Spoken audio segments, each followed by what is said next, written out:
Becoming Jewish means more than just adopting a new religion. Becoming Jewish also means joining the Jewish people.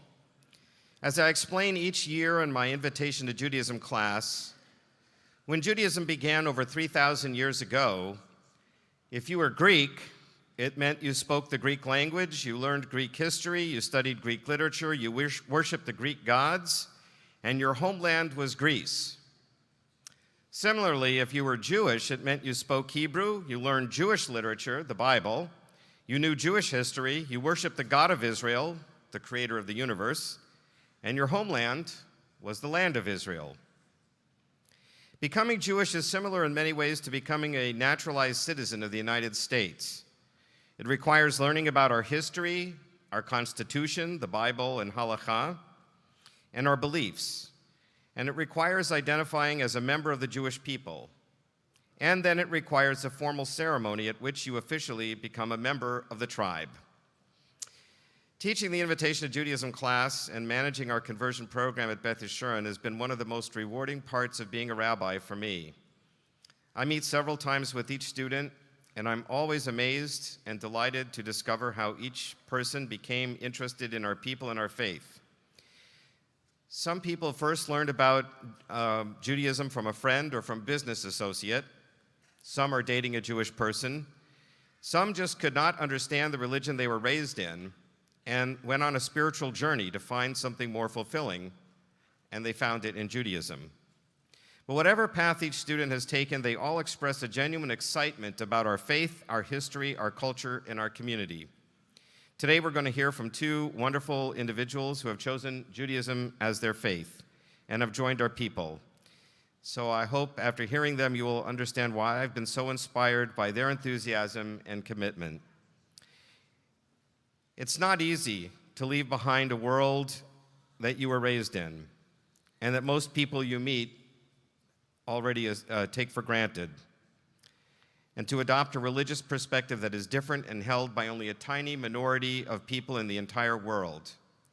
In a very real sense, Jews by choice today are very much like our ancestor Abraham, who left behind the religious beliefs and culture he was raised in and wandered to an unknown new land simply because God promised him that it would all come out okay in the end. That takes bravery, courage, conviction, and determination. And that's exactly what I have found so inspiring in Jews by Choice. Our two speakers this afternoon will describe a little about themselves as well as how they came to find Judaism. Our first speaker is Janet Jackson. Not that Janet Jackson. She's been coming to our Friday night services very regularly with her husband, Tom McCullough, for more than 20 years. That's even before I was a rabbi here. Tom also chose to become Jewish, and he converted here with Rabbi Ernesto Jetta, who many of you know. She finally decided to take the plunge, so to speak, last fall. I'll let her explain the rest of the story. Our second speaker is Linda Vega, who discovered her own Jewish roots a few years ago when she took a trip to Israel. As you probably know, many Jews who were forced to convert to Catholicism and or flee the Inquisition continued to practice Jewish customs in secret.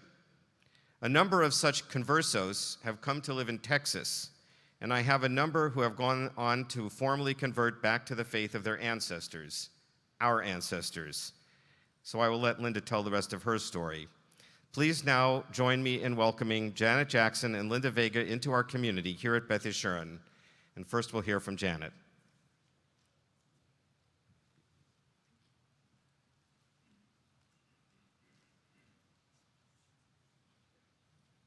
Good Yontif, everyone.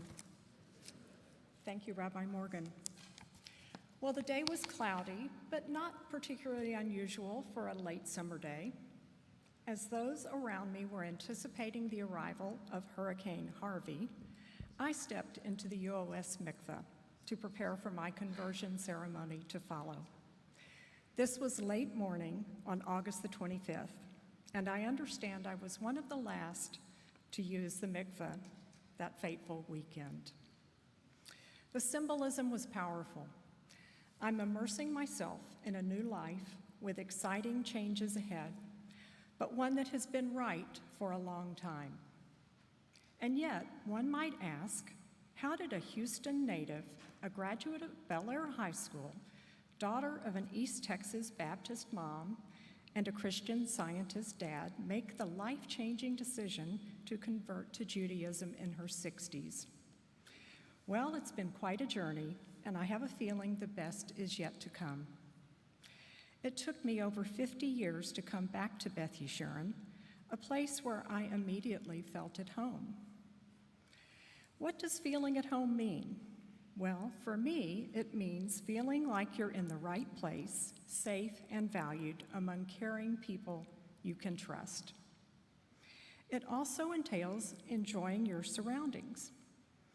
I can remember these emotions throughout my childhood as I spent a lot of time around aunts, uncles, and cousins in large family gatherings with lots of wonderful food and conversations about how family members were struggling or succeeding in the stuff of life. My parents solved their divergent religious heritages by choosing a Methodist church in our neighborhood as a safe compromise. In our family, Christmas was celebrated at home around the Christmas tree and was primarily a secular holiday, with some religious overtones, mainly the manger scene, as a reminder of the real reason for the celebration. Easter meant white gloves and a new Easter dress with matching hat. At 12, I was dropped off at confirmation class over the course of successive Saturday mornings to learn the lessons of the Bible and what it meant to be a Christian. I clearly had more questions than answers. After completing the confirmation sessions, we were presented as a group to the congregation and gifted with beautiful white Bibles, about 5 by 7 inches, with our name inscribed in gold lettering on the cover and gold around the edges of the pages. Holding the Bible in my white-gloved hands on Sunday mornings made me feel special. I'd checked off one of the boxes on the way to becoming a functioning adult. But still, I had more questions than answers. I grew up near here off Stella Link and attended Mark Twain Elementary School. I was frequently invited over to friends' homes for Friday night sleepovers and told to pack a nice dress as we'd be going to services at Beth Yeshurun Friday night before dinner. There was anticipation and excitement in the house as the family got ready to go, and everyone was greeting others at the service. This was a very different experience compared to Sunday morning church, where everyone quietly filed in and out of the church, and not a peep was heard outside of recitation and hymn singing. I wondered at the time, something is different here, but I didn't have a clue what Judaism was all about. Fast forward to my decision to get married at the tender age of 20 to Tom, an impressive first-year law school student. Tom had grown up as a devoted altar boy in St. Stephen's Episcopal Church. So now I was a married Episcopalian and embraced the challenge of shepherding our kids through more religious education than I had received. Shannon and Ryan grew up attending Sunday school and church at St. John the Divine, an Episcopal church loosely associated with the school they attended for 12 years. Sunday mornings included rising early to drive Shannon to St. John's so that she could don the robes of an acolyte and march in the opening processional. She looked like a beautiful red-headed angel. Sad to say, a recognized benefit of acolyting for years was another extracurricular activity on the college application, but after all, all's fair in love and college applications. When our kids turned 16 and 13, we had a turn of events in our family's religious life. As a couple, Tom and I had reached a balance in the division of labor. He was the primary breadwinner, and I kept the kids going in the right direction. He was able to attend lots of the kids' events, but I was the driver and provided the momentum and glue that kept things going in the right direction. Consequently, he had not participated extensively in the religious education of our children. This divide went deeper than I realized when he shared with me that he was considering converting to Judaism. He said he'd come to realize that he'd always identified with Judaism, and it was only a quirk of circumstance that he wasn't raised a Jew. His paternal grandmother had been Jewish, and his parents had made the Episcopal compromise. With my wholehearted support, Tom went through the conversion process here at Beth Yeshurun, as Rabbi Morgan indicated, with Rabbi Jatah. As teenagers, the kids were surprised and somewhat alarmed. Teens do not like their parents to raise any undue attention. But we helped them understand that conversion was an important and meaningful decision, an example of standing for what you believe. They met with Rabbi Jatah and participated in a discussion to ensure they understood why their father was converting.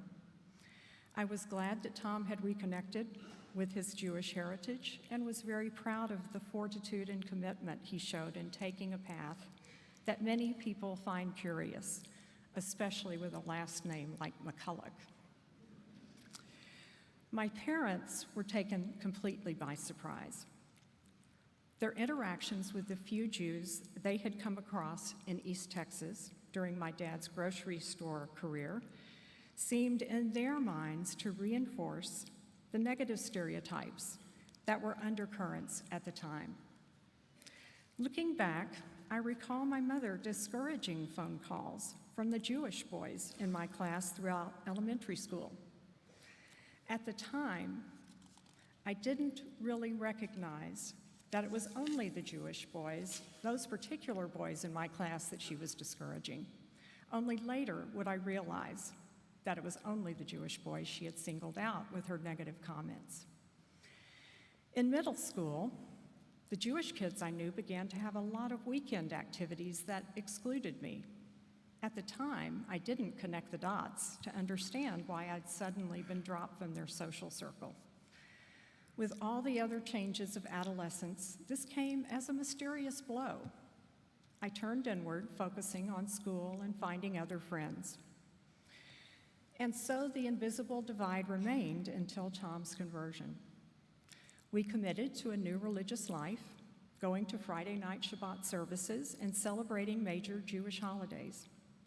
The high holidays became times of inner reflection and observance, and Passover was consistently celebrated with our good friends Mark and Carol Entman, who became our Jewish family and always included us in their seders. We cherish our Jewish extended family and owe them a debt of gratitude for helping us grow in our understanding of the importance of celebrating the holidays and mitzvot. For the last 20 years, our kids and their in-laws have been enthusiastic in helping us celebrate the first night of Passover in our home. Beth Yeshurun has been an important religious anchor for both of us. Tom served on the board for a number of years, and we've made friends who are very special to us. It's a very welcoming congregation, and through the years, I had always felt at home in the services, observing the holidays along with Tom. The melodies and themes of Judaism have always been comforting to me. The ethical and moral lessons of the Torah are those to which I relate and have brought me closer to God.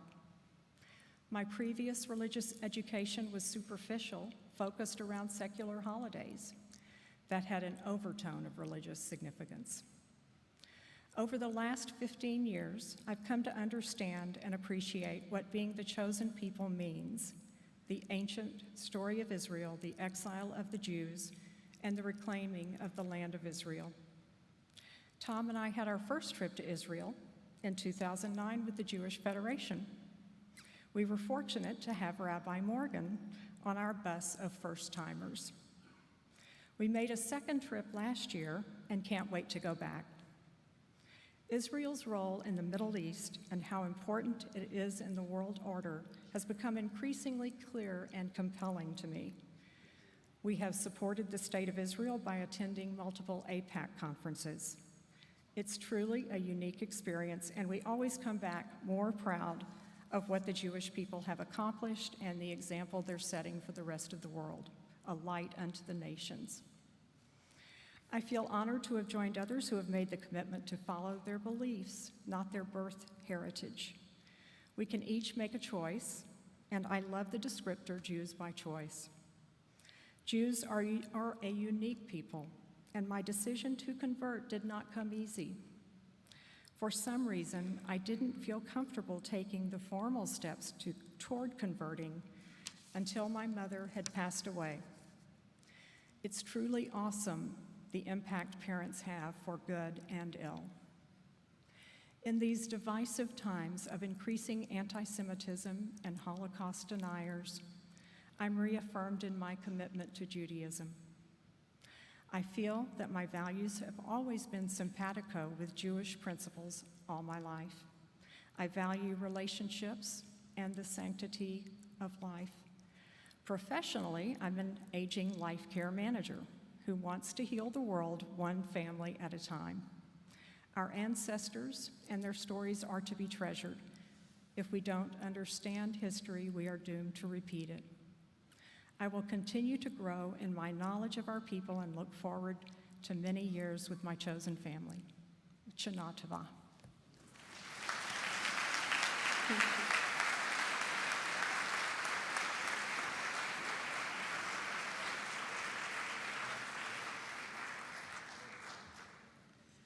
Now we'll hear from Linda Vega.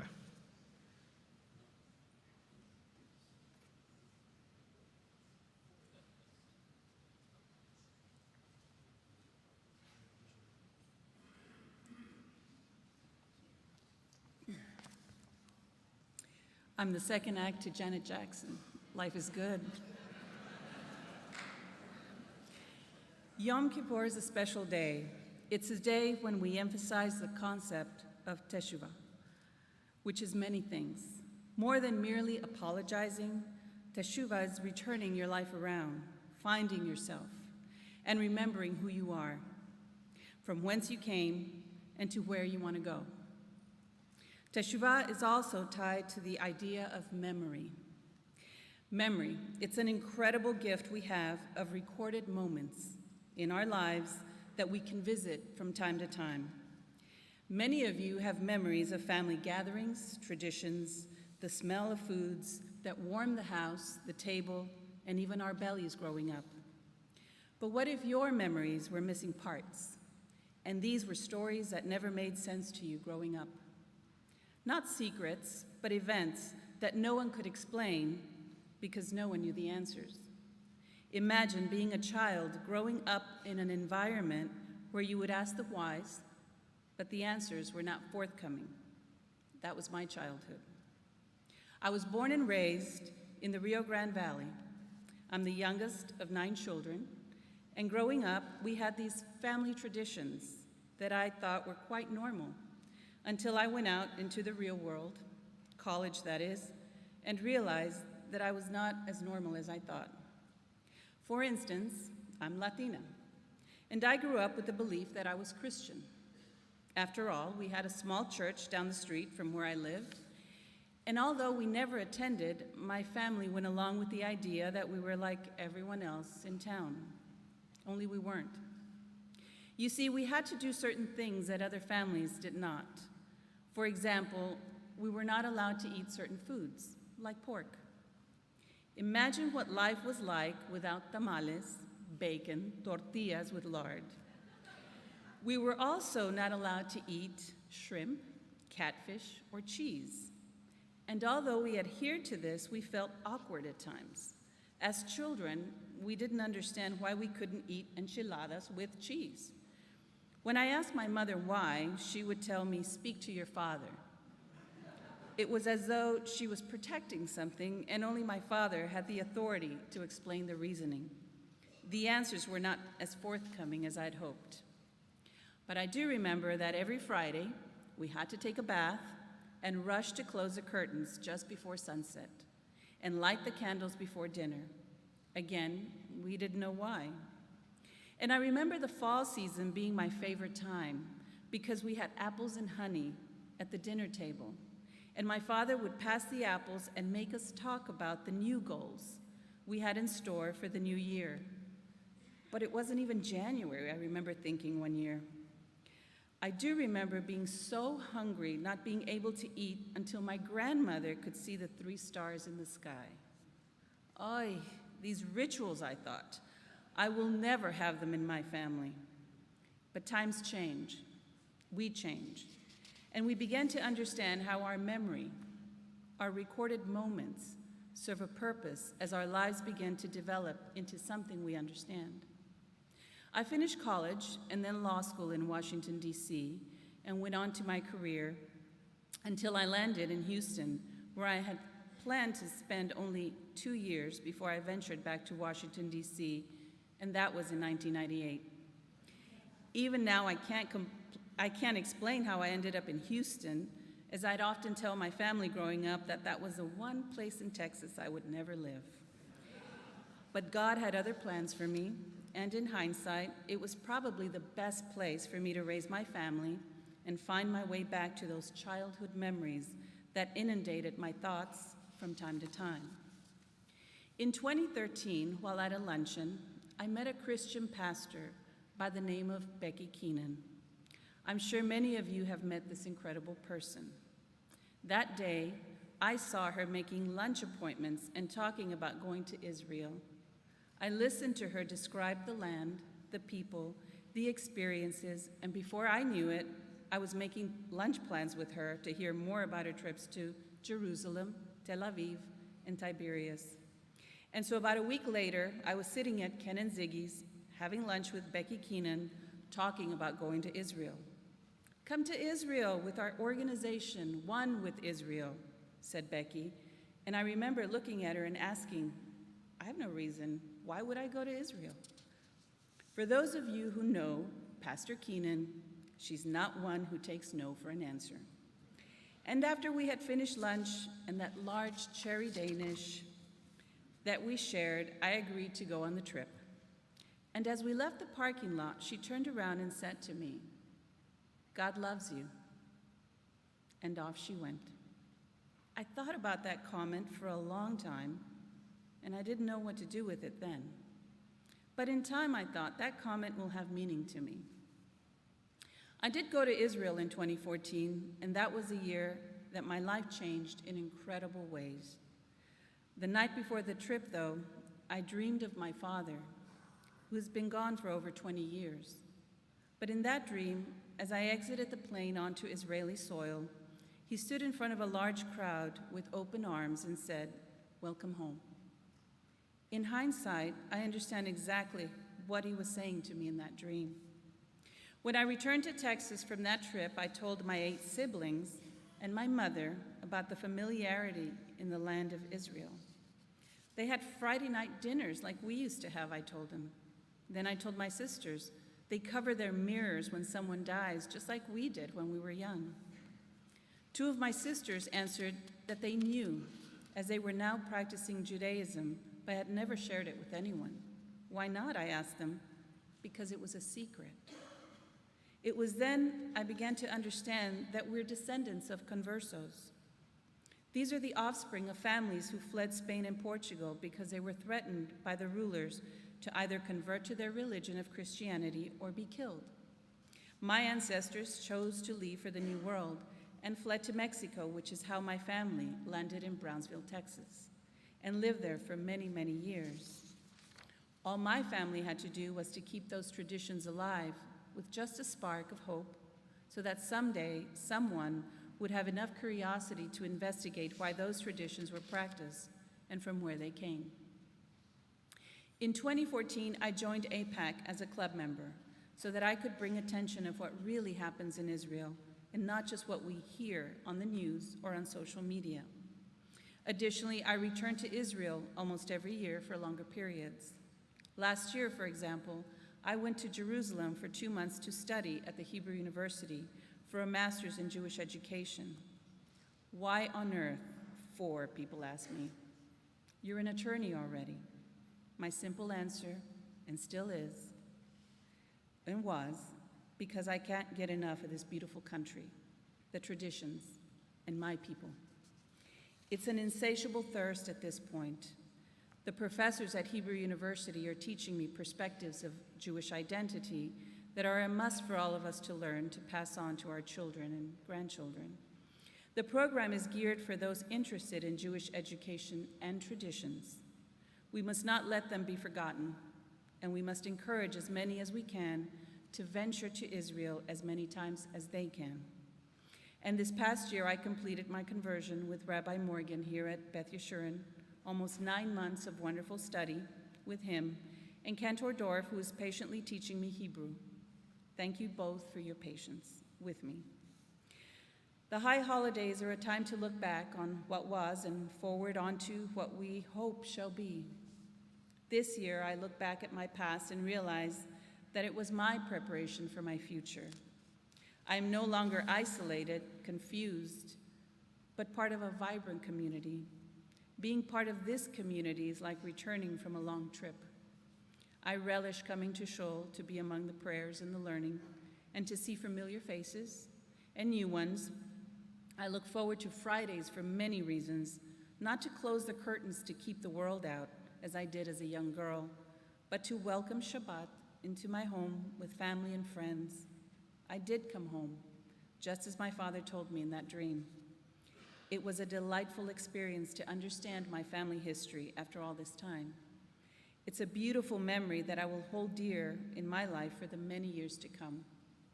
My teshuvah is nothing to do with apologizing for my past, but with returning to who I had always been. Now it's my turn to make memories for the future, to build on the past and to create a future, which, with the ideals of Judaism, the story of my family, and the dreams of tomorrow merge. Teshuvah is the act of learning who you are, of returning to your roots, of becoming a full and better human being.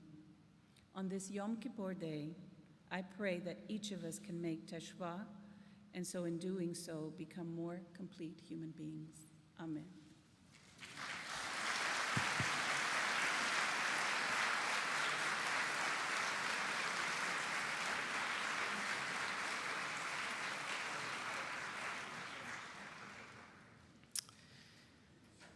Over the years, I've been honored and delighted to preside over the conversion of hundreds of Jews by choice. A large number of them have joined our congregation and are active participants at our Shabbat services, in adult education, at holiday events, and other activities. They're raising their children in our religious schools and our day schools, and we are very blessed to benefit from their energy and enthusiasm. If you know someone who is thinking about becoming Jewish, please feel free to have them call me. Each year I have about 25 students in the class. I hope that by listening to Janet and Linda this afternoon, you can see why I have found this to be such a rewarding part of my responsibilities here at Beth Yeshurun. And I hope that all of you will continue to welcome into our community all of these wonderful, committed people who have chosen Judaism as their faith and the Jewish people as their home. Gemar Chatima Tova.